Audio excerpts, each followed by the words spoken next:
యేసుక్రీస్తు ప్రభు రక్తము ప్రతి పాపము నుండి మనల్ని విడుదల చేయగలుగుతుంది. లోక సంబంధ కార్యాలు, భక్తి కార్యాలు, ధార్మిక కార్యక్రమాలు, సేవా కార్యక్రమాలు మనిషిని ఎప్పుడు రక్షించలేవు. ప్రతి పాపము కూడా ప్రత్యక్షంగా కానీ పరోక్షంగా కానీ రక్తముతో మిళితమై ఉంది. కాబట్టి యేసు ప్రభు తన రక్తాన్ని సిలువలో కార్చి ఆ రక్తము ద్వారా మన పాపాన్ని కడగాలని ఆయన ఆశిస్తున్నారు. ఎవరైతే విశ్వాసం ఆయన దగ్గరికి వస్తారో ఖచ్చితంగా వారిని పవిత్రంగా దేవుడు తీర్చిదిద్దగలడు. పరిశుద్ధ స్థలములో నుండి ఆయన నీకు సహాయం చేయనుగాక. దేవుడు మనకు చేసే సహాయాల్లో గొప్ప సహాయం అంటూ ఏదైనా ఉంది అంటే మన ఆత్మను రక్షించడమే. నిన్ను నన్ను రక్షించడమే దేవుడు మనకు చేస్తున్న గొప్ప సహాయం. రక్షణ అనేది యేసుక్రీస్తు ప్రభువారి ద్వారా మాత్రమే మనకు అందించబడిన బహుమానం.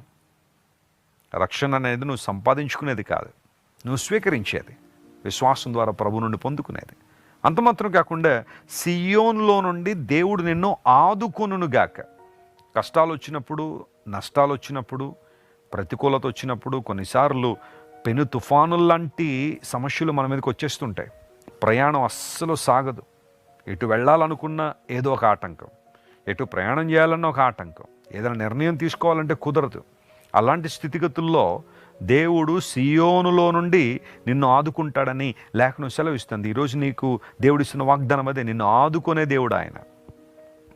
నీవు ఆయన మీద ఆనుకోగలిగితే ఆయన నిన్ను ఆదుకుంటాడు. ఆయన ప్రైజ్ ది లార్డ్.